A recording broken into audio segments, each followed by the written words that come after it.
దావోస్లో తెలంగాణకు పెట్టుబడుల విషయంలో రికార్డు సాధనకు కృషి చేసిన సీఎం రేవంత్ రెడ్డి పరిశ్రమల శాఖ మంత్రి శ్రీధర్ బాబుకు ప్రత్యేక అభినందనలు శుభాకాంక్షలు తెలిపారు టీపీసీసీ ప్రధాన కార్యదర్శి అద్దంకి దయాకర్. 1,32,000 కోట్ల పెట్టుబడులు, 46,000 ఉద్యోగాలు తెలంగాణ ఆర్థిక స్థితి మెరుగవడానికి ఊతమిస్తాయన్నారు అద్దంకి దయాకర్. ఈరోజు తెలంగాణ దావోస్లో ఒక సంచలనాన్ని క్రియేట్ చేసింది. గత 2 రోజుల్లో 1,32,000 కోట్ల రూపాయల పెట్టుబడులను ఆకర్షించడం అనేది అతిపెద్ద రికార్డు. దేశంలోనే మొట్టమొదటి రాష్ట్రంగా రికార్డు సృష్టించడమే కాకుండా ప్రపంచ దేశాలతో పోటీపడే స్థాయిలో పెట్టుబడులను ఈరోజు తెలంగాణ ఆకర్షించడం అనేది మనం ఆలోచించాల్సిన అవసరం ఉంది. గతంలో 40,332 కోట్ల రూపాయలు మనం గత సంవత్సరం మొట్టమొదటిగా మనం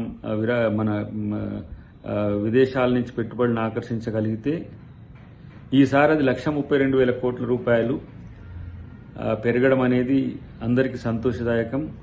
అన్నిటికంటే ముఖ్యంగా సన్ పెట్రోకెమికల్స్ లిమిటెడ్ 45,000 కోట్ల పైచిలకు ఈరోజు పెట్టుబడులు ఇక్కడ పెట్టడానికి సిద్ధంగా ఉన్నది.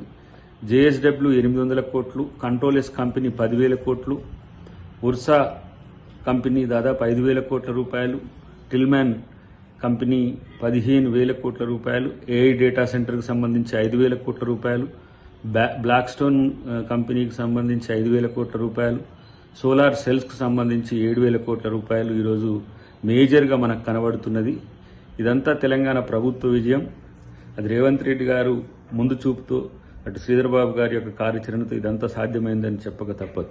ఈ సందర్భంగా వచ్చిన 1,32,000 కోట్ల పెట్టుబడులు కావచ్చు, ఉపాధి కల్పనకు ఉద్యోగాలకు సంబంధించి 46,000 ఉద్యోగాలు ఈరోజు తెలంగాణ ప్రజలకు వచ్చే అవకాశం ఉంది. దీనివల్ల ఆర్థిక స్థితి మెరుగవడమే కాకుండా 3 బిలియన్ల ఆర్థిక వ్యవస్థగా ఈరోజు తెలంగాణ ఏర్పడడానికి ఒక మంచి ఊతమిచ్చే పెట్టుబడులను మనం వీటిని ఆలోచించవచ్చు.